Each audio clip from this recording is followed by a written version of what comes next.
और उनका झूठा नबी को आग के जेल में डालने तक पड़ा था। अभी उसके आगे का हम पढ़ेंगे जल्दी। प्रकाशित वाक्य 20 का 1 से 3 तक। फिर मैंने एक स्वर्गदूत को स्वर्ग से उतरते देखा, जिसके हाथ में अथाह कुंड की कुंजी और एक बड़ी जंजीर थी। उसने उस अजगर अर्थात पुराने सांप को, जो अबलीश और शैतान है, पकड़ के 1000 वर्ष के लिए बांध दिया और उसे अथाह कुंड में डालकर बंद कर दिया और उस पर मोहर कर दी कि वह 1000 वर्ष के पूरे होने तक जाति जाति के लोगों को फिर न भरमाए। इसके बाद अवश्य है कि थोड़ी देर के लिए फिर खोला जाए। हाँ, देखिए, प्रभु यीशु, मैंने बोला प्रभु यीशु मसीह उत्तर आएगा। विरोधी मसीह या यो 7 सिर वाला उस शक्ति के साथ लड़ेगा, झूठे नबी के साथ लड़ेगा, और जितने लोग हैं उनके लड़कर उनमें से जो परमेश्वर के खिलाफ, प्रभु यीशु मसीह के खिलाफ जो आया था, उनको मार डालेगा अपना शब्द से। कोई लड़ाई लड़ने का नहीं। उस वक्त मैंने कल आपको बताया स्वर्ग का सेना का वस्त्र क्या होगा। आपको याद है स्वर्ग का सेना जो उनके पीछे पीछे आता है श्वेत, हाँ, मलमल कपड़ा पहनकर उनके पीछे आएंगे। हम तलवार लेकर नहीं आएंगे। उस वक्त हम कोई तलवार लेंगे। हमारा मुंह के शब्द ही काफी है अंधकार के शक्तियों को पूरा या सबको खत्म करने के लिए। तो उसके बाद सबसे पहले आग के झील में डालने वाला है झूठा मसीह, विरोधी मसीह और उसका झूठा नबी। उसके बाद शैतान को पकड़कर कितना साल के लिए बंद करेगा? 1000 साल तक के लिए बंद कर देगा। शैतान को 1000 साल बंद करेंगे। और उसके बाद फिर क्या होगा? प्रकाशित वाक्य 20 का 4 पढ़िएगा। फिर मैंने सिंहासन देखे और उन पर लोग बैठ गए और उनको न्याय करने का अधिकार दिया गया, और उनकी आत्माओं को भी देखा जिनके सिर यीशु की गवाही देने और परमेश्वर के वचन के कारण काटे गए थे, जिन्होंने न उस पशु की और न उस मूरत की पूजा की थी और न उसकी छाप अपने हाथ या अपने माथे या हाथ पर ली थी। वे जीवित होकर मसीह के साथ 1000 वर्ष तक राज्य करते रहे। इसके बाद 1000 वर्ष में राज्य करेंगे। उधर में कल मैंने बताया सिंहासन में बैठे हुए लोगों के बारे में बताया। वो कौन है? हैं हम लोग, यीशु मसीह क्या दुल्हन प्रभु यीशु मसीह। हम लोग सब राजा होकर, मैंने कल आपको बताया कैसा इसके पहले हम प्रभु यीशु मसीह के सिंहासन के सामने प्रकट हो जाएंगे, मुकुट धारण किया जाएगा। तो सिंहासन में बैठकर यीशु मसीह के साथ इस पृथ्वी में 1000 साल राज्य करेंगे। तो उस समय में इस पृथ्वी का हालात बहुत बदला हुआ हालत में होगा। जो अरब देश में जितना बियाबान आप देखते रहा है, वो सब बदले हुए हालत में होंगे। उधर में नदी बहेंगे, वो भी मैं आगे आकर बताऊंगा। तो पृथ्वी का वातावरण पूरा बदला हुआ हालत में होगा। तो उस समय में राज्य करने वाला कौन कौन? सबसे पहले हमारा प्रभु यीशु मसीह राज्य करेगा। यीशु मसीह के साथ उनके संत लोग, हम लोग। तो प्रभु यीशु मसीह ने अपना चेलों को बताया, पढ़िएगा मत्ती 25 का 31, राज्य करने वाला मत्ती 19 का 27 और 28 पढ़िएगा। मत्ती 19 का 27 और 28। इस पर पतरस ने उससे कहा कि देख, हम तो सब कुछ छोड़कर तेरे पीछे हो लिए हैं, तो हमें क्या मिलेगा? यीशु ने उनसे कहा, मैं तुमसे सच कहता हूँ कि नई उत्पत्ति से जब मनुष्य का पुत्र अपनी महिमा के सिंहासन पर बैठेगा, तो तुम भी जो मेरे पीछे हो लिए हो 12 सिंहासनों पर बैठकर इजराइल के 12 गोत्रों का न्याय करोगे। इधर में यीशु मसीह के साथ 12 चेला जो यहूदी इसराइलियों में आया, उन लोग क्या करेंगे? 12 सिंहासनों में बैठे इसराइलियों को न्याय करेगा। लेकिन उस वक्त सिर्फ इसराइली लोग सिर्फ नहीं है, बहुत हजारों हजारों हजारों हजारों हजारों करोड़ों लोग होंगे। पूरे पुराना नियम का संत लोग सब होंगे। यीशु मसीह को उद्धारकर्ता करके स्वीकार किया सब लोग होंगे। इतने सालों से प्रभु यीशु मसीह को उद्धारकर्ता करके स्वीकार किया हुआ सब लोग होंगे। ये सब लोग नया धरती में 1000 साल हुकूमत में अपने अपना रूप में अपने अपना हालत में रहेगा। लेकिन राज्य करने वाला या हुकूमत करने वाला कौन होगा? जो यीशु मसीह का दुल्हन। कौन राज्य करेंगे? दुल्हन। बाकी लोग उस दुल्हन के साथ में क्या करेंगे? सेवा करने वाला होगा। हमको जिन्होंने पूरा जय पाया है उन लोग क्या करेंगे? प्रभु यीशु मसीह के साथ में राजा बनकर मुकुट धारण करके इस धरती में क्या करेंगे? राज्य करेंगे। तो उसके अलावा इस्राएली पूरा होगा। और उसके अलावा मत्ती 25 का 31 से लेकर 46 तक पढ़िएगा। मत्ती 25 का 31 से लेकर 46 तक।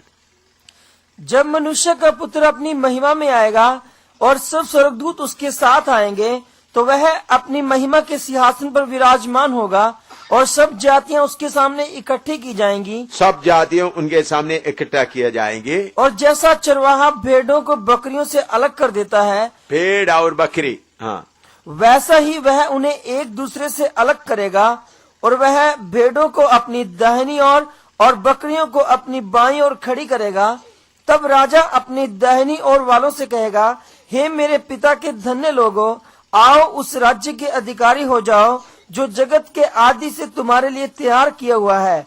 क्योंकि मैं भूखा था और तुमने मुझे खाने को दिया, मैं प्यासा था, तुमने मुझे पानी पिलाया, मैं परदेसी था, तुमने मुझे अपने घर में ठहराया, मैं नंगा था, तुमने मुझे कपड़े पहनाए, मैं बीमार था, तुमने मेरी सुधि ली, मैं बंदी गृह में था, तुम मुझसे मिलने आए। तब धर्मी उससे कहे उत्तर देंगे कि हे प्रभु, हमने कब तुझे भूखा देखा और खिलाया, या प्यासा देखा और पिलाया? हमने कब तुझे परदेसी देखा और अपने घर में ठहराया, या नंगा देखा और कपड़े पहनाए? हमने कब तुझे बीमार या बंदीगृह में देखा और तुझसे मिलने आए? तब राजा उन्हें उत्तर देगा, मैं तुमसे सच कहता हूँ कि तुमने जो मेरे इन छोटों से छोटे भाइयों में से किसी एक के साथ किया, वह मेरे ही साथ किया। तो वह बाईं ओर वालों से कहेगा, हे श्रापित लोगों, मेरे सामने से उस अनंत आग में चले जाओ जो शैतान और उसके दूतों के लिए तैयार की गई है। क्योंकि मैं भूखा था, तुमने मुझे खाने को नहीं दिया, मैं प्यासा था, तुमने मुझे पानी नहीं पिलाया, मैं परदेसी था, तुमने मुझे अपने घर में नहीं ठहराया, मैं नंगा था, तुमने मुझे कपड़े नहीं पहनाए, बीमार और बंदी गृह में था, तुमने मेरी सुधि न ली। तब वो उत्तर देंगे, हे प्रभु, हमने कब तुझे भूखा या प्यासा या परदेसी या नंगा या बीमार या बंदी गृह में देखा और तेरी सेवा टहल न की? तब वह उन्हें उत्तर देगा, मैं तुमसे सच कहता हूँ, तुमने जो इन छोटे से छोटों में से किसी एक के साथ नहीं किया, वह मेरे साथ नहीं किया। और यह अनंत दंड भोगेंगे, परंतु धर्मी अनंत जीवन में प्रवेश करेंगे।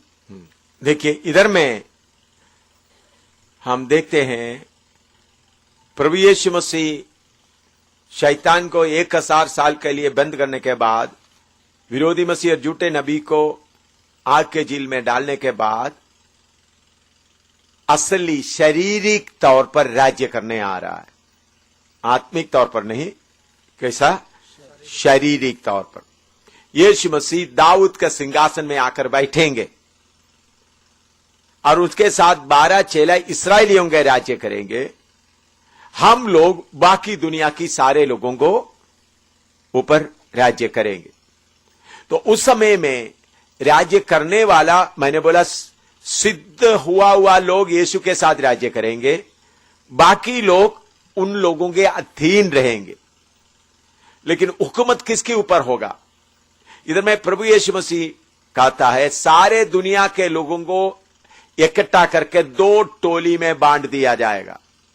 एक भेड़ और दूसरा बकरी। भेड़ को कहता है मैं नंगा था, तूने मुझे कपड़ा पहनाया, मैं बंदीगृह में था। ये किसके बारे में है?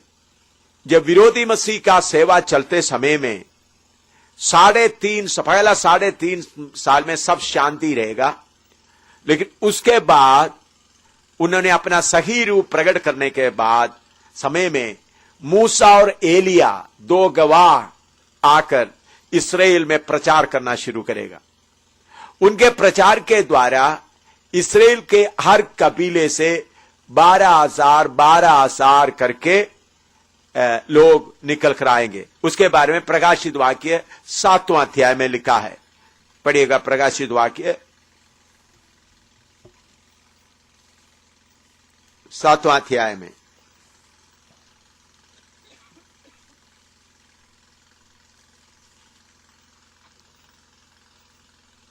उसका पहला आयत से लेकर थोड़ा पढ़िएगा, पूरा पढ़ने का समय नहीं है। हाँ।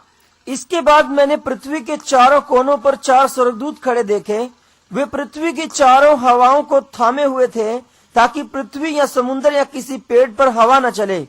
फिर मैंने एक और स्वर्गदूत को जीवते परमेश्वर की मोहर लिए हुए पूरब से ऊपर की ओर आते देखा। उसने उन 4 स्वर्गदूतों से, जिन्हें पृथ्वी और समुद्र की हानि करने का अधिकार दिया गया था, ऊंचे शब्द से पुकार कर कहा, जब तक हम अपने परमेश्वर के दासों के माथे पर मोहर न लगा दें, तब तक पृथ्वी या समुद्र और पेड़ों को हानि न पहुंचाना। और जिन पर मोहर दी गई थी, मैंने उनकी गिनती सुनी कि इजराइल के संतानों के सब गोत्रों में से 1,44,000 पर मोहर दी गई। यहूदा के गोत्र में से 12,000 पर मोहर दी गई। रूबेन के गोत्र में से 12,000 पर, गाद के गोत्र में 12,000 पर, अशेर के गोत्र में से 12,000 पर, नप्ताली के गोत्र में से 12,000 पर, मनश्शे के गोत्र में से 12,000 पर, शिमोन के गोत्र में से 12,000 पर, लेवी के गोत्र में से 12,000 पर, इस्साकार के गोत्र में से 12,000 पर, जबूलून के गोत्र में से 12,000 पर, और यूसुफ के गोत्र में से 12,000 पर, और बिन्यामीन के गोत्र में से 12,000 पर मोहर दी गई। इसके बाद मैंने दृष्टि की, और देखो, हर एक जाति, कुल और लोग और भाषा में से एक ऐसी बड़ी भीड़ जिसे कोई गिन नहीं सकता, श्वेत वस्त्र पहने और अपने हाथों में खजूर की डालियां लिए हुए सिंहासन के सामने और मेमने के सामने खड़ी है। और अभी 14 आयत से पढ़िएगा। हाँ। मैंने उससे कहा, हे स्वामी, तू ही जानता है। उसने मुझसे कहा, ये वे ही हैं जो उस बड़े कलेश में से निकल कर आए हैं, जिन्होंने अपने अपने वस्त्र मेमने के लहू से धोकर श्वेत किए हैं। इसी कारण वो परमेश्वर के सिंहासन के सामने हैं और उसके मंदिर में दिन रात उसकी सेवा करते हैं, और जो सिंहासन पर बैठा है वह उनके ऊपर अपना तंबू तानेगा। बस 17 तक पढ़ लिया जी? नहीं। हाँ। वे फिर भूखे और प्यासे न होंगे, न उन पर धूप न कोई तपन पड़ेगी, क्योंकि मेमना जो सिंहासन के बीच में है उनकी रखवाली करेगा और उन्हें जीवन रूपी जल के सोतों के पास ले जाया करेगा, और परमेश्वर उनकी आंखों से सब आंसू पोंछ डालेगा। देखिए, कलीसिया उठा लिया गया। यीशु मसीह के सुसमाचार के द्वारा उद्धार पाया हुआ उठा लिया गया।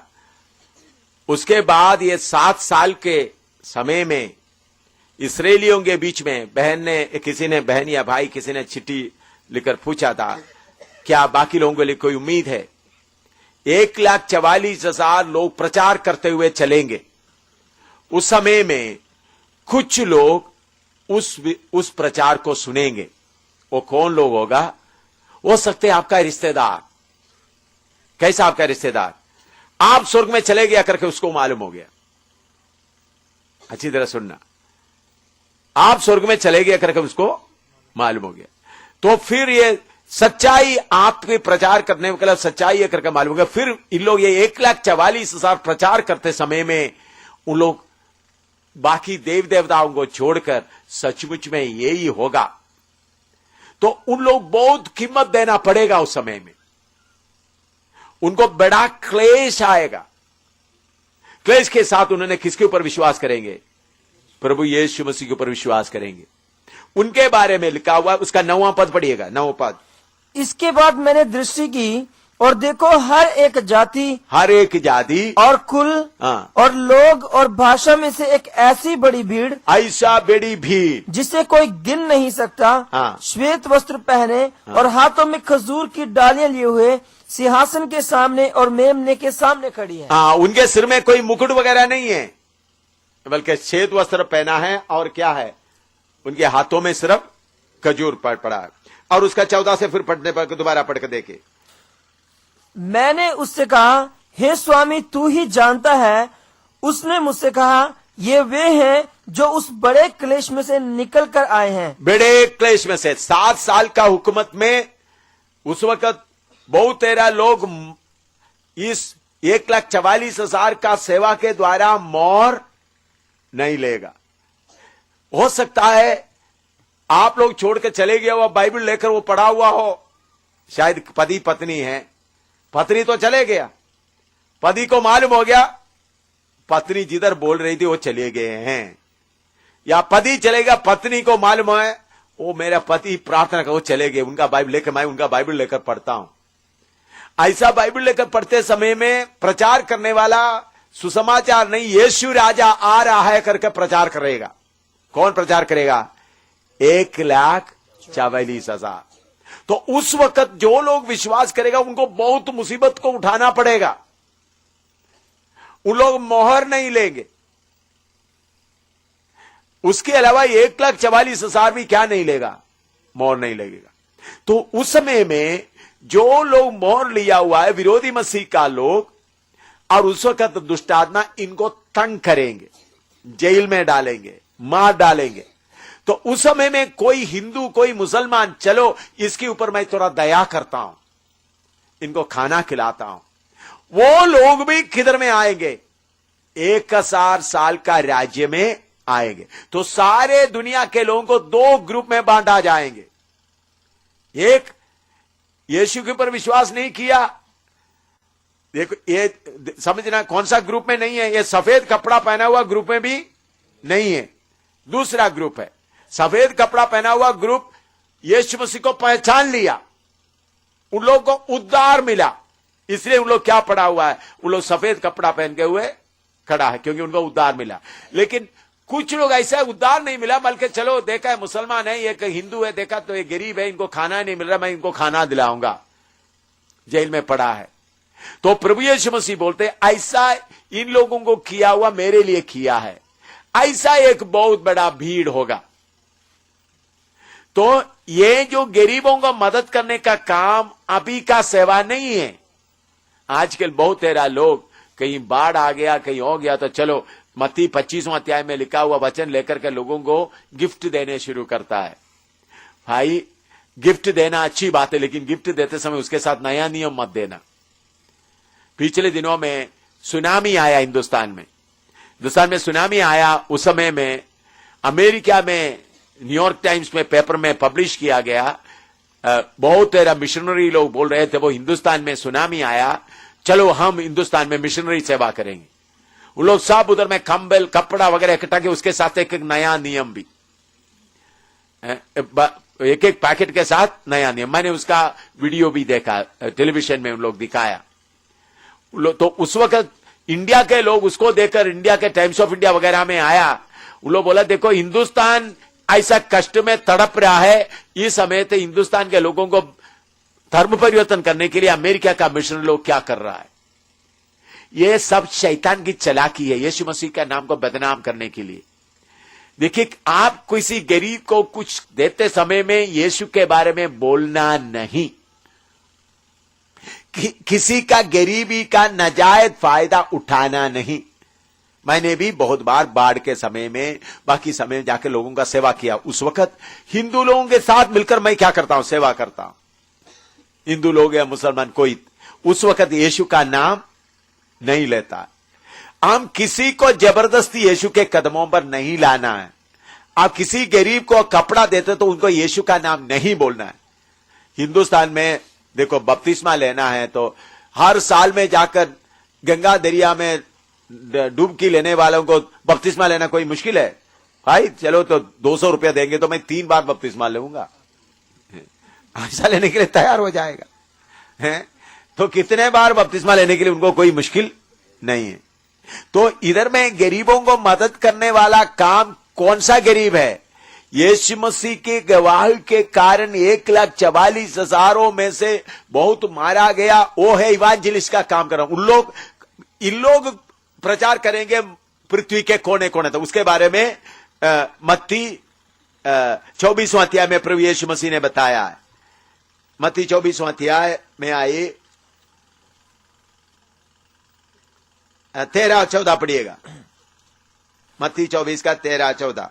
परंतु जो अंत तक धीरज धरे रहेगा उसी का उद्धार होगा। हाँ। और राज्य का यह सुसमाचार सारे जगत में प्रचार किया जाएगा, सारे जगत में प्रचार किया जाएगा कि सब जातियों पर गवाही हो। हाँ। तब अंत आ जाएगा। हाँ, देखिए, ये वचन अभी हमारे लिए नहीं है।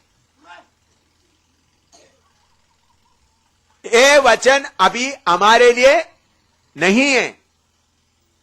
ये वचन कौन देने वाला है?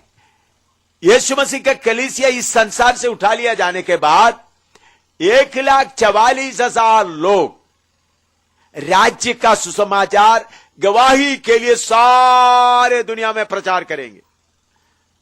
अभी ये वचन को लेकर बहुत टेलीविजन वाला, रेडियो वाला बोलकर क्या करते हैं, हम प्रचार करता हूं, एयर कंडीशन रूम में बैठकर प्रचार करता हूं। उन लोग क्या बोलते हैं, गॉड टीवी बाकी वाला सारे दुनिया में हमने क्या कर रहा है। भाई, अभी दिया हुआ सेवकाई क्या है? मत्ती 28 का 18 से 20 तक का सेवकाई पढ़िएगा। मत्ती 28 का 18 से 20 तक का। बहुत लोगों को, सेवकों को ये फर्क मालूम नहीं होता। अभी का सेवकाई और 3.5 साल का कष्ट के समय का सेवकाई में क्या फर्क है? हाँ।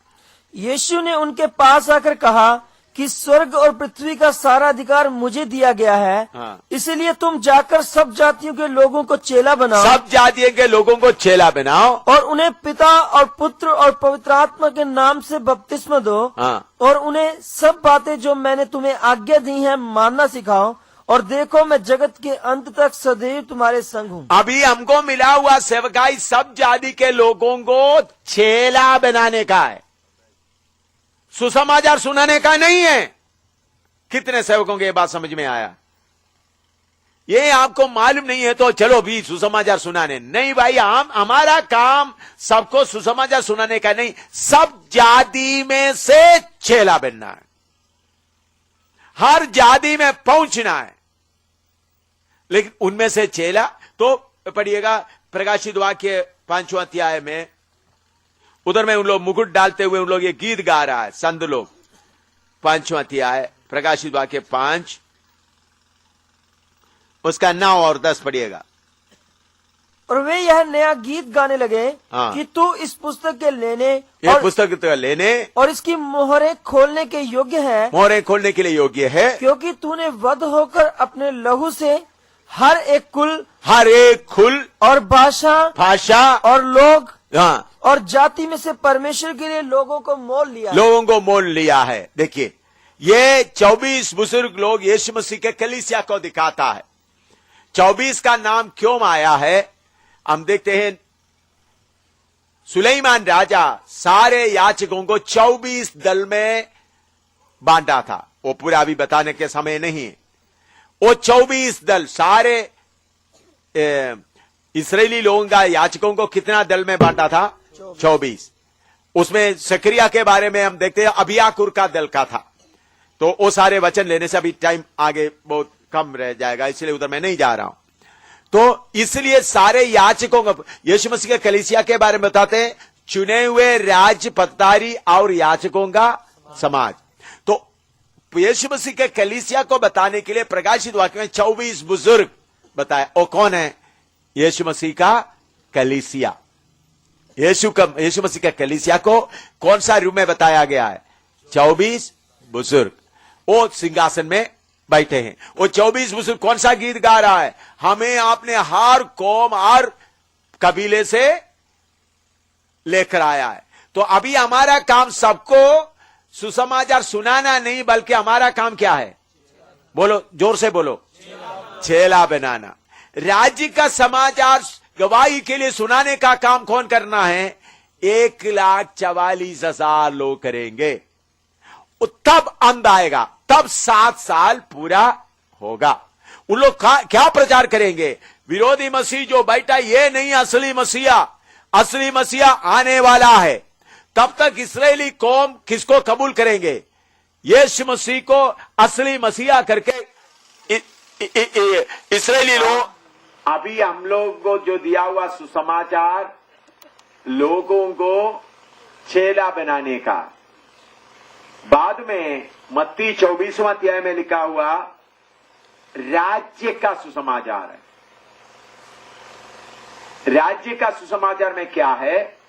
उनमें उनको चेला बनाने के लिए नहीं बल्कि गवाही के लिए। पढ़िएगा मत्ती 24वां अध्याय का 14 पढ़िएगा। राज्य का यह सुसमाचार सारे जगत में प्रचार किया जाएगा कि सब जातियों पर गवाही हो। सब जातियों को क्या हो जाए? गवाही हो। राज्य का सुसमाचार और चेला बनाने का सुसमाचार में दोनों में बहुत फर्क है। चेला बनने वाला सब छोड़कर त्याग कर क्या आना है? यीशु मसीह का शरीर का अंग बनने के लिए तैयार होना है। मत्ती 24 का 14 में लिखा है सबको ट्रैक्ट्स बांधो या रेडियो में प्रचार कर दो। ये नहीं अभी का काम। अभी ट्रैक्ट्स बांधने से हजारों में एक सुनते हैं, वो नहीं अभी हमारा काम।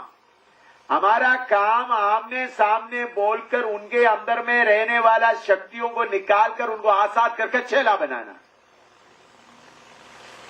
सबको सुसमाचार, राज्य का सुसमाचार सुनाने का काम किसका है? 1,44,000 लोगों। तो अभी लोगों को कपड़ा बांटने का समय नहीं है। अभी लोगों को गरीबों को मदद करने के लिए नहीं है कि गरीबों को मदद करते हुए सेवा किसका है? 1,44,000 को जो सेवा करता है वो कौन करेंगे? कलीसिया ऊपर जाने के बाद इस धरती में जो रहने वाला हिंदू, मुसलमान, ईसाई जो लोग रहा है या सिख लोग, उन लोग करेंगे। उन लोगों को भी 1000 साल हुकूमत में प्रवेश करने का मौका मिलेगा।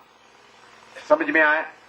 तो 7 साल के दौरान में सवाल पूछा गया, कलीसिया जाने के बाद में हमको मौका मिलेगा। 7 साल के दौरान में कुछ लोग यीशु मसीह को कबूल करेगा। उन लोग कौन सा ग्रुप में आया? सफेद वस्त्र पहना हुआ, हाथ में खजूर का डालिया लिया हुआ बड़ा ग्रुप आएगा। लेकिन फिर भी उन लोग किसमें शामिल नहीं होंगे? यीशु के कलीसिया में शामिल नहीं होंगे। लेकिन उन लोग यीशु मसीह को कबूल करने के कारण उन लोग किधर आएंगे? 1000 वर्ष में आएंगे। उन लोग भी बाद में नया पृथ्वी में आएंगे। तो ये कौन होगा? आप पति पत्नी है, पत्नी विश्वास में आया, पति विश्वास में नहीं आया। हो सकता है पति भी क्या करें? विश्वास में आकर ये जो बड़ा भीड़, ये बड़ा भीड़ के बारे में आप पढ़िएगा 7वां अध्याय में दोबारा देखिएगा। बड़ा भीड़ किधर से आया है और एक बार समझिएगा। उनको बहुत कीमत देना पड़ेगा। 7वां अध्याय प्रकाशित वाक्य 7 का 9 पढ़िएगा। इसके बाद मैंने दृष्टि की और देखो हर एक जाति और कुल और लोग और भाषा में से एक ऐसी बड़ी भीड़ जिसे कोई गिन नहीं सकता। श्वेत वस्त्र पहने और अपने हाथों में खजूर के डालियां लिए हुए सिंहासन के सामने और मेमने के सामने खड़ी है। श्वेत वस्त्र पहने हुए, डालियां लिए हुए यीशु मसीह के सिंहासन के सामने खड़े हैं। और उसका 14 पढ़े, 14 से 17 तक पढ़ते वक्त मैंने उससे कहा, हे स्वामी तू ही जानता है। उसने मुझसे कहा, ये वे हैं जो उस बड़े कलेश में से निकल कर आए हैं। ठीक है, आप उसका 11 से लेकर पढ़िएगा, 10 से लेकर पूरा पढ़िएगा, ताकि समय बचाने के लिए मैं बीच बीच में पढ़ रहा था, लेकिन कुछ लोगों को समझ में नहीं आएगा, इसलिए बताइए, पढ़िएगा। और बड़े शब्द से पुकार कर कहती है कि उद्धार के लिए हमारे परमेश्वर का जो सिंहासन पर बैठा है और मेमने का जय जयकार हो। और सारे स्वर्गदूत और उस सिंहासन और प्राचीनों और चारों प्राणियों के चारों ओर खड़े हैं। फिर वे सिंहासन के सामने मुंह के बल गिर पड़े और परमेश्वर को दंडवत करके कहा, आमीन। हमारे परमेश्वर की स्तुति और महिमा और ज्ञान और धन्यवाद, आदर और सामर्थ और शक्ति युगान युग बनी रहे, आमीन। इस पर प्राचीनों में से एक ने मुझसे कहा, ये श्वेत वस्त्र पहने हुए कौन है? ये श्वेत वस्त्र पहने हुए कौन है और कहां से आए हैं? हाँ। मैंने उससे कहा, हे स्वामी, तू ही जानता है। उसने मुझसे कहा, ये वे हैं जो उस बड़े क्लेश में से निकल कर आए हैं, बड़े क्लेश में से निकल से आए हैं। इन्होंने अपने अपने वस्त्र मेमने के लहू में धोकर श्वेत किए हैं। हाँ। इसी कारण वे परमेश्वर के सिंहासन के सामने हैं और उसके मंदिर में दिन रात उसकी सेवा करते हैं। और जो सिंहासन पर बैठा है वह उनके ऊपर अपना तंबू तानेगा।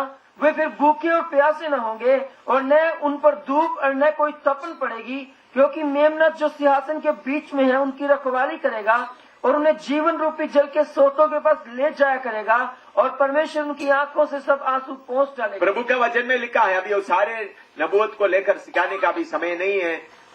दुनिया में इतना बड़ा भूख प्रभु का वचन के लिए आएगा लोगों के अंदर, आपने पढ़ा भी होगा। इतना भूख, वचन किधर मिलेगा, वचन किधर मिलेगा, वचन किधर मिलेगा। कलीसिया ऊपर चले गए, बाइबल कहां मिलेगा? कौन ढूंढेंगे? हिंदू ढूंढेंगे, मुसलमान ढूंढेंगे, बड़े बड़े लोग जिन्होंने पहले यीशु के बारे में थोड़ा कुछ सुना है। कलीसिया चला जाने के बाद बड़ा भूख आएगा लोगों के अंदर। उस वक्त जिन्होंने पहले यीशु के बारे में सुना है, किसी के रिश्तेदार यीशु के पास आए, क्योंकि बाकी देवता का कोई फिर ताकत नहीं रहता। बहुत तेरा मुसलमान लोग उस वक्त क्या करेंगे? असली यीशु मसीह को पहचान सकता है उनके घर से कुछ लोग। तो बड़ा भीड़ किधर में आएगा? परमेश्वर के राज्य में 1000 साल में प्रवेश करने के लिए तैयार हो जाएंगे, 1,44,000। उसके अलावा सारे संसार में जो 1,44,000 को मदद किया हुआ लोग यीशु के ऊपर विश्वास नहीं किया, उन लोग भी किसमें प्रवेश करेंगे? 1000 साल में। समझ में आया अच्छी तरह से? तो जो कलीसिया उठा लिया जाने के बाद अगर किसी के दिल में आधा कच्चा यीशु के लिए प्रेम है तो उनको भी आने का सौभाग्य है, उनको भी आने का मौका है। प्रभु का धन्यवाद हो। लेकिन उसके लिए लोग क्या करना है? अभी से प्रभु के लिए अपना दिल छोड़कर, दिल देकर प्रभु के लिए इंतजार करना। अभी से ऐसा लोग आपको मालूम होता है तो आपने क्या बोलना है? देखो मैं जा रहा हूं, हो सकता है मैं जाने के बाद तुम प्रभु के वचन को, ये बाइबल मैं इधर रखकर जा रहा हूं, आपने बाइबल देखो मैं जाने के बाद। अभी आप कोई पति है विश्वास नहीं किया, कोई पत्नी है विश्वास नहीं किया, देखो मैं तो यीशु आने के बाद जाएगा। फिर भी तुमको 7 साल के समय में एक मौका है, लेकिन तुमको बहुत कीमत देना पड़ेगा उस वक्त। क्या देना पड़ेगा? बहुत क्लेश आए, बोलकर जाए, पति को बोल दे, पत्नी को बोले, पापा को बोले, देखो अभी तुम विश्वास नहीं करता, लेकिन मैं जाने के बाद अगर तुमको मन है तो ये बाइबल लेकर पढ़ लेना, तब तुमको बहुत भूख लगेंगे। तो उस वक्त कोई विश्वास करेगा तो वो भी किधर में प्रवेश होंगे? उनको उद्धार मिलेगा, 1000 साल में प्रवेश होगा। तो अभी 1000 साल में प्रवेश होने वालों के बारे में आपको मालूम हो गया। तो अभी 1000 साल में एक बहुत बड़ा मंदिर बनाया जाएगा। वो मंदिर के बारे में एसेकिएल नबी 40वां अध्याय से लेकर 48वां अध्याय तक पूरा कितना बड़ा मंदिर है और किधर बनेगा उसका साइज भी पूरा दिया हुआ है। अभी वो पढ़ने का समय नहीं है, आप घर में जाकर पढ़े। एसेकिएल नबी 40वां अध्याय से लेकर 48 तक, चैप्टर 40 to 48। मंदिर कहां बनेगा, मंदिर का लंबाई चौड़ाई कैसा होगा, मंदिर में सेवा कौन करेगा, वो सब। उस मंदिर में कौन बैठेगा? प्रभु यीशु मसीह बैठेगा। प्रभु यीशु मसीह बैठने वाला मंदिर कौन सा है? एसेकिएल 40 से 48 में बताया हुआ उस मंदिर में प्रभु यीशु मसीह बैठेगा। हालेलुया। और अब उसके बाद उस समय में एक नदी निकलेगा। पढ़िए 47वां अध्याय, एसेकिएल 47 का 1 से 9 तक पढ़िएगा। एसेकिएल 47 का 1 से 9 तक। फिर वह मुझे भवन के द्वार पर लौटा ले गया और भवन की डेवड़ी के नीचे से एक सोता निकलकर पूरब और बह रहा था और भवन का द्वार तो पूरब मुखी था और सोता भवन के पूरब और वेदी के दक्षिण नीचे से निकलता था। तब वह मुझे उत्तर के फाटक से होकर बाहर ले गया और बाहर घुमाकर बाहरी अर्थात पूर्व मुखी फाटक के पास पहुंचा दिया और दक्षिणी अलंग से जल पसीज कर बह रहा था। जब वह पुरुष हाथ में मापने की डोरी लिए हुए पूरब और निकला, तब उसने भवन से लेकर 1000 हाथ तक उस सोते को मापा और मुझे जल में से चलाया और जल टखनों तक था। उसने फिर 1000 हाथ माप कर मुझे जल में से चलाया और जल घुटनों तक था। फिर और 1000 हाथ माप कर मुझे जल में से चलाया और जल कमर तक था। तब फिर उसने 1000 हाथ मापे और ऐसी नदी हो गई जिसके पार मैं ना जा सका, क्योंकि जल बढ़कर तैरने के योग्य था, अर्थात ऐसी नदी थी जिसके पार कोई न जा सकता था। तब उसने मुझसे पूछा, हे मनुष्य की संतान, क्या तूने यह देखा है? फिर उसने मुझे नदी के तीर लौटाकर पहुंचा दिया और लौटकर मैंने क्या देखा कि नदी की दोनों तीर पर बहुत से वृक्ष हैं। तब उसने मुझसे कहा, यह सोता पूर्वी देश की ओर बह रहा है और अराबा में उतरकर ताल की ओर बहेगा। यह भवन से निकला हुआ सीधा ताल में मिल जाएगा और उसका जल मीठा हो जाएगा। जहाँ जहाँ यह नदी बहे वहाँ सब प्रकार के बहुत अंडे देने वाले जीव जंतु जिएंगे और मछलियाँ भी बहुत हो जाएंगी। हाँ, बस इधर में परमेश्वर के वचन के नबूवत में एक आत्मिक अर्थ होता है, एक शारीरिक अर्थ। इस नदी का आत्मिक अर्थ है पवित्र आत्मा का नदी। मैंने आप लोगों को पहले भी पढ़ाया है, बताया भी है। पवित्र आत्मा का कार्य दुनिया में आदम से लेकर नूहा तक ठकनों तक, नूहा से मूसा तक घुटनों तक, मूसा से उस अटारी जो 120 लोग हिंदुस्तान कर रहे कमर तक, लेकिन पेंतेकोस्त के दिन के बाद एक गहरा नदी बन गया, वो आत्मिक अर्थ। लेकिन असली में लिटरल में 1000 साल हुकूमत जब शुरू होगा, मंदिर से एक नदी बहना शुरू होगा। वो बहुत गहरा नदी बहकर किधर जाएगा? डेड सी तक जाएगा। डेड सी, जो डेड सी के लिए हिंदी में क्या बोलता है? मृत सागर। वो जमीन के काफी नीचे है, तो उधर में कोई जीव कोई मछली वगैरह कुछ भी उधर नहीं है। तो उधर में ये पानी जाकर पूरा उधर वो पानी क्या हो जाएगा? मीठा पानी हो जाएगा। इतना बड़ा काम होने वाला है। तो उस नदी के दोनों तरफ इतने वृक्ष होंगे और हम इसी मुताबिक नया यरूशलेम से भी एक नदी निकलेगा जो किधर बहेगा? नया पृथ्वी, नया आसमान में। उधर में दोनों नदी के दोनों किनारे में पेड़ लगा हुआ है, हर महीने नया नया फल लाता है। वो नदी किधर से बहता है? नया यरूशलेम। वो किधर का है? नया पृथ्वी, नया आसमान। इधर में इसी पृथ्वी में जिधर परमेश्वर यीशु मसीह के लिए जो असली मंदिर, जिसमें यीशु मसीह राज्य करने के लिए बैठेगा, सिंहासन में बैठेगा, दाऊद के सिंहासन में बैठेगा, उधर से नदी बहेगा। वो किधर तक बहेगा? डेड सी तक, मृत समुद्र तक बहेगा। उधर में बहुत मरा हुआ सब जिएंगे। ऐसा एक अनुभव होने वाला है। अब उसके साथ साथ उस समय का हालात कैसा होगा? यशायाह नबी 65 का 17 से 25 तक पढ़िएगा। यशायाह नबी 65 का 17 से 25 तक। क्योंकि देखो, मैं एक नया आकाश और नई पृथ्वी उत्पन्न करता हूँ और पहली बातें स्मरण न रहेंगी और सोच विचार में भी न आएंगी। इसलिए जो मैं उत्पन्न करने पर हूँ उसके कारण तुम हर्षित हो और सदा सर्वदा मगन रहो। क्योंकि देखो, मैं यरूशलेम को मगन और उसकी प्रजा को आनंदित बनाऊंगा।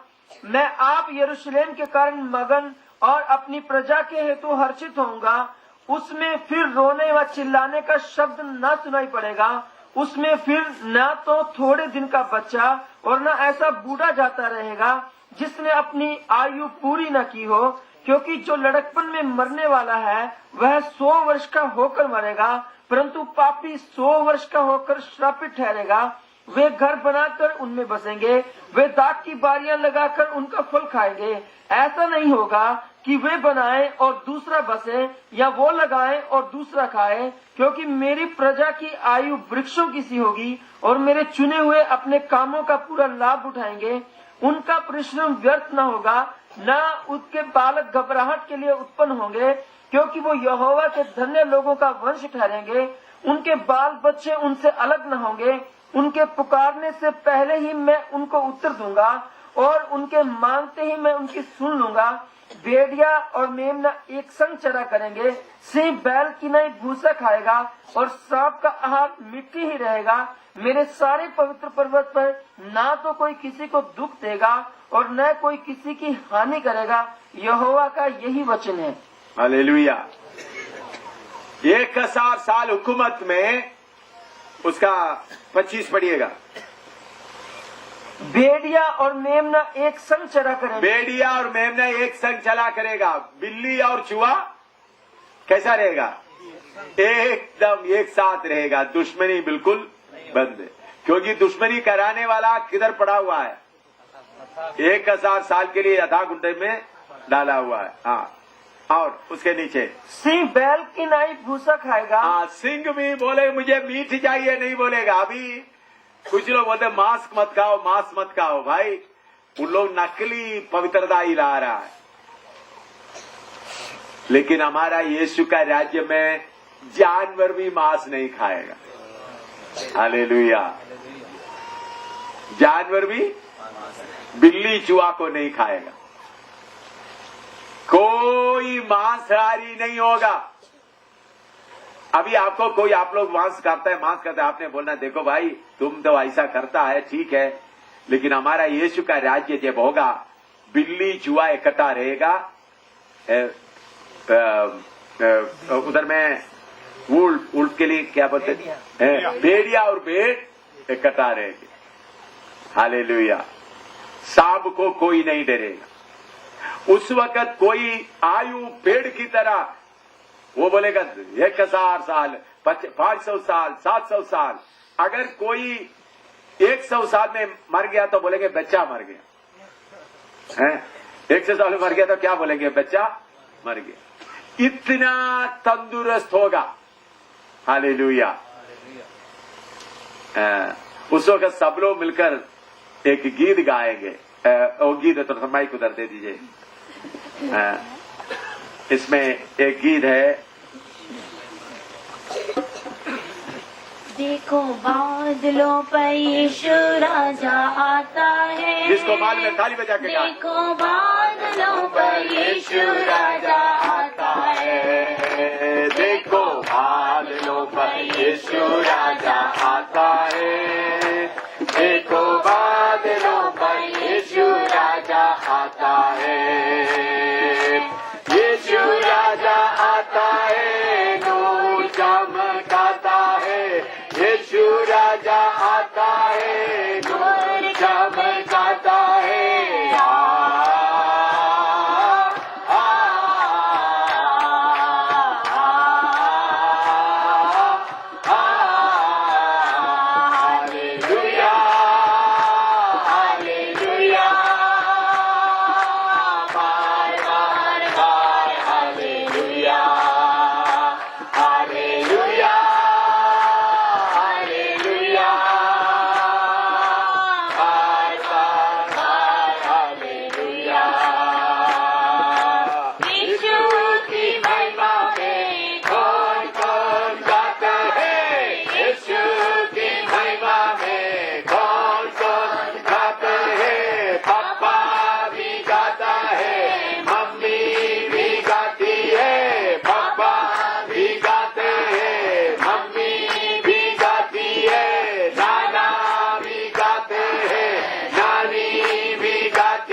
यीशु राजा आता है।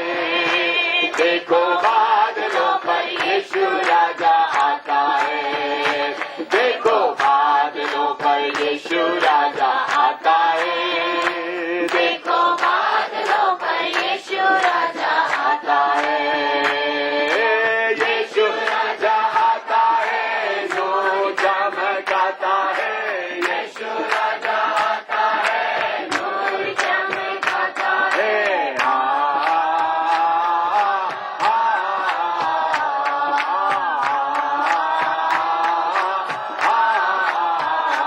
हालेलुया हालेलुया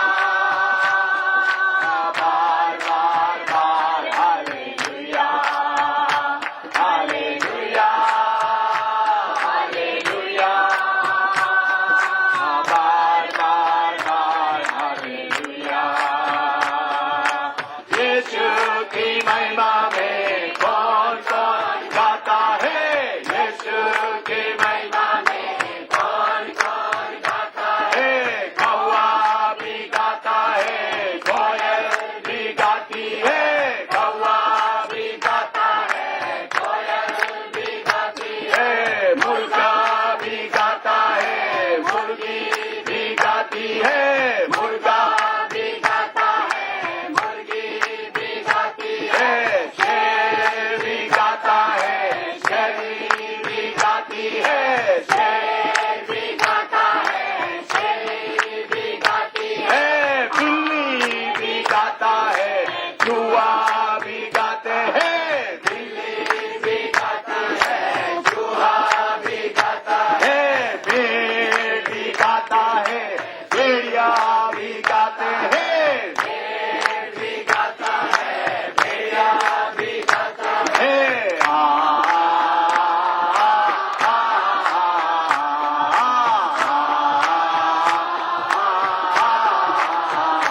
हालेलुया हालेलुया बार बार बार हालेलुया हालेलुया बार बार बार हालेलुया। देखो बादलों पर यीशु राजा आता है। देखो बादलों पर यीशु राजा आता है। देखो बादलों पर यीशु राजा आता है। देखो बादलों पर यीशु राजा आता है। देखिए उस और एक बार हम गाने जा रहे हैं। उस वक्त ना किसी और नाम नहीं रहेगा। हिंदू लोग भी किसका नाम लेंगे। यीशु। मुसलमान लोग भी किसका नाम लेंगे। यीशु। सारे लोग कोई भी मंदिर आजकल बनाया हुआ मंदिर पे छठी खाना बनकर रहेगा। कोई उधर नहीं जाएगा। कोई नहीं जाएगा उधर। सुंदर जगह सब इस धरती के सारे लोग बोलेंगे यीशु ही परमेश्वर है। हालेलुया। उस वक्त उनको उकसाने वाला नहीं होगा।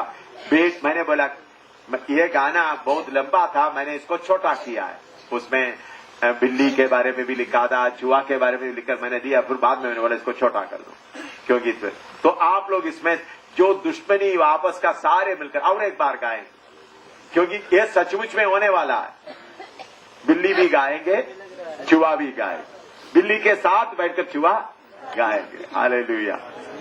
भेड़िया भी गाएंगे भेड़ भी गाएंगे। हालेलुया। ओ कितना अच्छा आप लोग विश्वास करते हैं। कितना अच्छा अवसर प्रभु ने हमारे लिए लिखा है। और एक बार गाएंगे। हाँ। देखो बादलों पर यीशु राजा आता है। देखो बादलों पर यीशु राजा आता है। चमकाता है।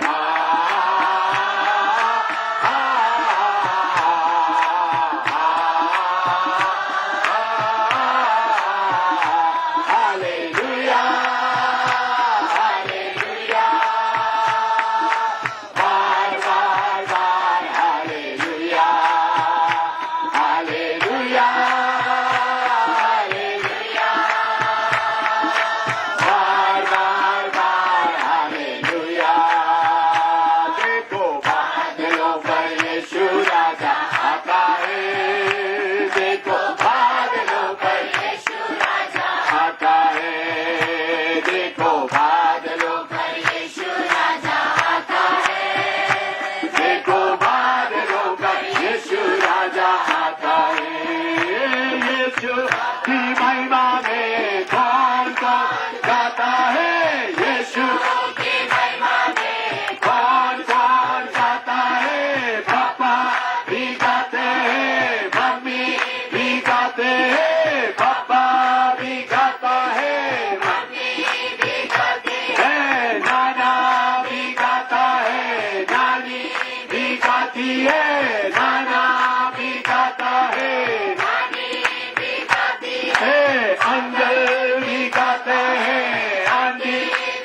भाभी है, अंकल हालेलुया, है भैया भी गाते हैं, भाभी भी गाते हैं, भैया भी गाता है, भाभी भी गाती है,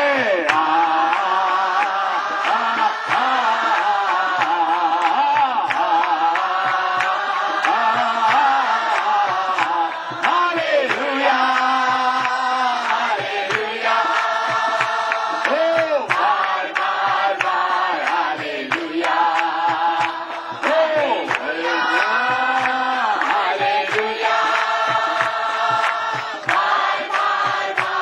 हालेलुया, देखो बादलों पर यीशु राजा आता है, देखो बादलों पर यीशु राजा आता है, देखो हालेलुया, हालेलुया, देखो बादलों पर यीशु राजा आता है, ओ यीशु की महिमा में कौन कौन गाता है, यीशु की हालेलुया, आनंद से गाए, ओ बार बार बार हालेलुया, हालेलुया, हालेलुया, बार बार बार हालेलुया, देखो बादलों पर यीशु राजा आता है, देखो बादलों पर यीशु राजा आता है, देखो बादलों पर यीशु राजा आता है, देखो बादलों पर यीशु राजा आता है। आप और एक बार भी गाएंगे। देखिए, आदम ने पाप करने के पहले पृथ्वी का हालत क्या था, वो हालत 1000 साल में होगा। Hallelujah, hallelujah. ये पृथ्वी नाश करने के पहले सर्वशक्तिमान परमेश्वर पृथ्वी को उस पुराना हालत में लाकर फिर नाश करे। देखिए परमेश्वर का योजना। आदम के समय में बिल्ली चूहा के बीच में कोई दुश्मनी नहीं था। मनुष्य भी कोई भी मांस नहीं खाता। नूह के बाढ़ के बाद मांस खाना शुरू हुआ। उसके पहले कोई मांस नहीं खाते। जानवर भी कोई दूसरे जानवर को तोड़कर नहीं खाता था। पूरा पृथ्वी को पुराना हालत में लाकर प्रभु सारे दुनिया में बताएगा। सिर्फ यीशु मसीह ही, इसलिए लिखा है हर घुटना, फिलिपियों की पत्री में लिखा है हर जीव अंगीकार करेंगे यीशु ही परमेश्वर। हाँ पढ़िएगा फिलिपियों की पत्री। पापा भी मम्मी भी क्यों गाते हैं? क्योंकि सब उस वक्त यीशु के खिलाफ बोलने वाला हो ही नहीं होगा। आप देखिए, पापा भी गाएगा, मम्मी भी गाएगा, अंकल भी गाएगा। अभी तो पापा खिलाफ है, मम्मी खिलाफ है, अंकल खिलाफ है, आंटी खिलाफ है, कोई बात नहीं। उनको खिलाफ रहते हुए आपको यीशु का, फिलिपियों की पत्री 2 अध्याय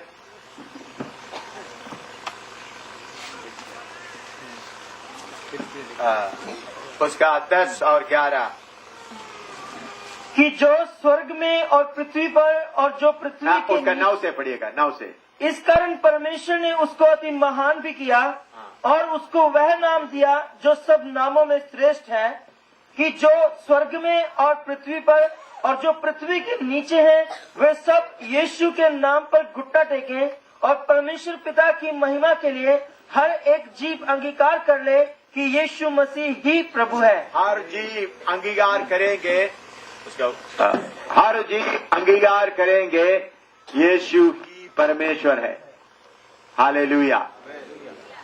यीशु के नाम में शैतान तो कितना भी रुकावट डालेगा तो भी हमको कोई चिंता नहीं।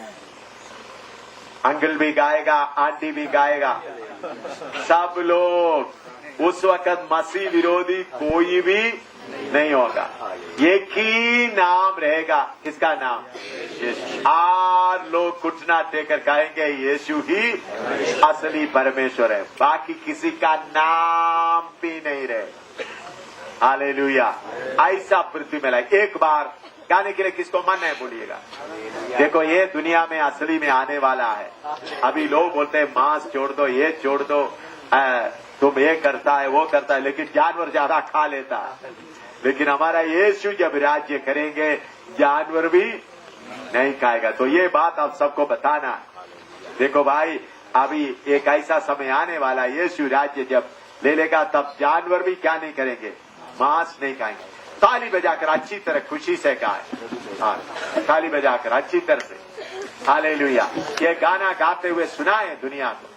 हाँ समुद्र भी शामिल कर सकते, मछलियां भी उस वक्त गाएंगे, क्योंकि मछलियों को खाने वाला कोई नहीं होगा। मछली आपस में दूसरा मछली को नहीं खाएगा, मनुष्य भी मछली नहीं खाएंगे।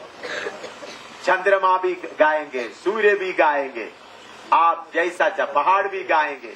आप इसके साथ में जितना आप मिलाना चाहते मिला सकते हैं। प्रभु का धन्यवाद हो, ये सचमुच में होने वाला है।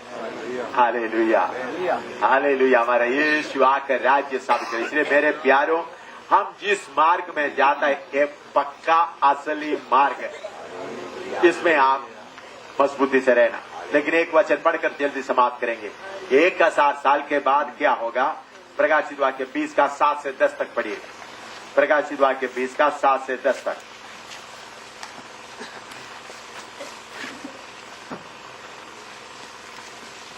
और जब 1000 वर्ष पूरे हो चुके होंगे तो शैतान कैद में से छोड़ दिया जाएगा, और उन जातियों को जो पृथ्वी के चारों ओर होंगी, अर्थात याजूज और माजूज को, जिनकी गिनती समुद्र के बालू के बराबर होगी, भरमाकर लड़ाई के लिए इकट्ठी करने को निकलेगा। और वे सारी पृथ्वी पर फैल जाएंगी, पवित्र लोगों की छावनी और प्रिय नगर को घेर लेंगी, और आग स्वर्ग से उतरकर उन्हें भस्म करेगी। और उनका भरमाने वाला शैतान आग और गंध की उस झील में, जिसमें वह पशु और झूठा भविष्यद्वक्ता भी होगा, डाल दिया जाएगा, और वे रात दिन युगान युग पीड़ा में तड़पते रहेंगे। देखिए 1000 साल शैतान को बांधने के बाद शैतान को खोलकर छोड़ देंगे, फिर भी लोग किसके पीछे जाएंगे, शैतान की बहकावे में कुछ लोग जाएंगे। उन लोग क्या करेंगे, परमेश्वर के खिलाफ लड़ाई, यीशु मसीह के खिलाफ लड़ने के लिए तैयार हो जाए। वो है आखिरी लड़ाई। प्रभु ये क्यों करता है, शैतान को 1000 साल बांध करके भी दुनिया को बता दिया तुम अंदर से अच्छा नहीं है, मौका नहीं मिला इसलिए तुमने पाप नहीं किया। हालेलुया। उसके बाद इस धरती को प्रभु क्या करेगा, नाश कर देगा। फिर आखिरी सिंहासन, उसमें सारे लोग खड़े होंगे और उसका न्याय किया जाएगा।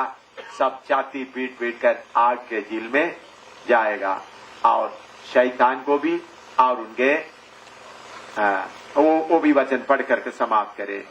20वां अध्याय उसका 11 से लेकर पढ़िएगा, 11 से लेकर 15 तक। प्रकाशित वाक्य 20 का 11 से 15 तक।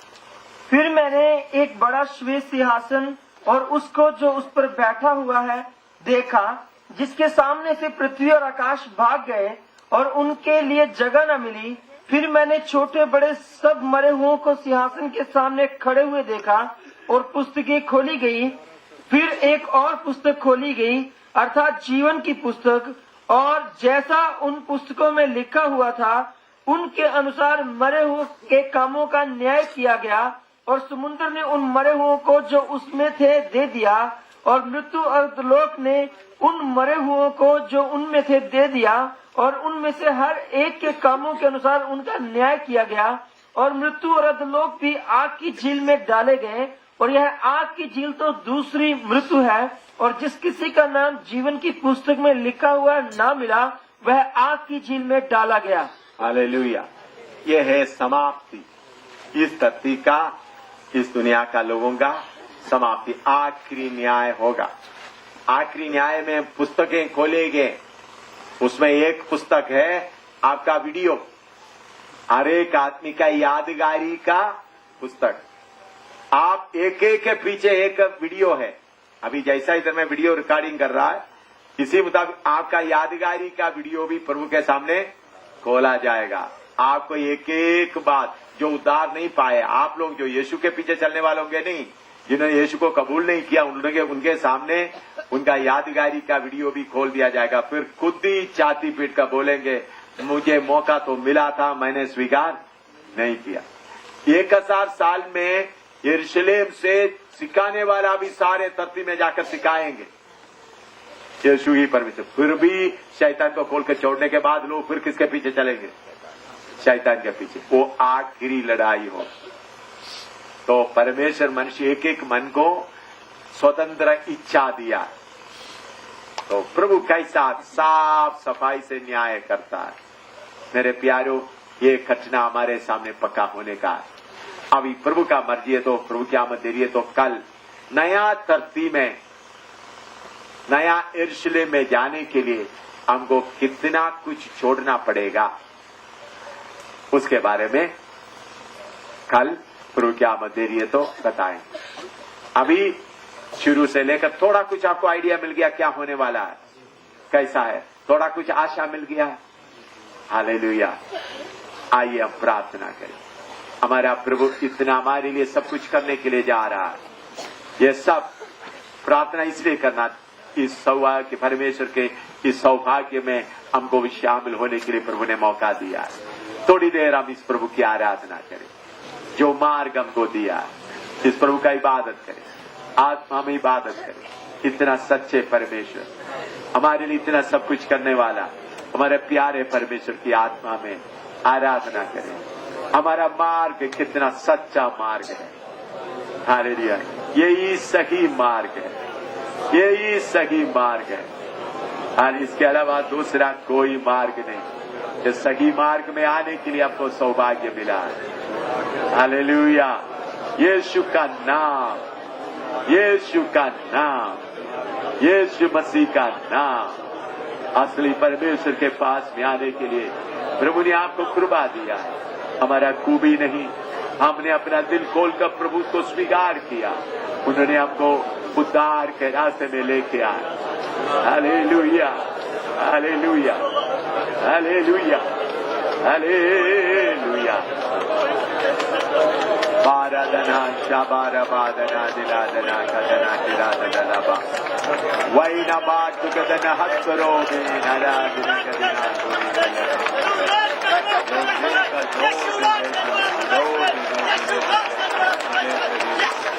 Hallelujah, hallelujah, hallelujah, hallelujah. इतना बड़ा आनंद हमको मिला।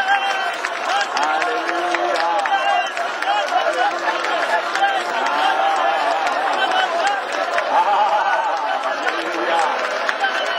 हालेलुया, हालेलुया,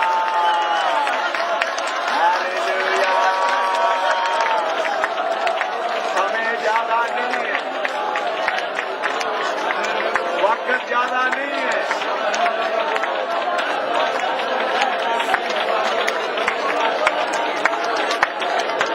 पृथ्वी छुटकारे के इंतजार कर रहा है। सारे जानवर यीशु की आमद के लिए इंतजार कर रहा है। जब यीशु आएगा, दुश्मनी खत्म होगा, शांति हर जगह। हालेलुया।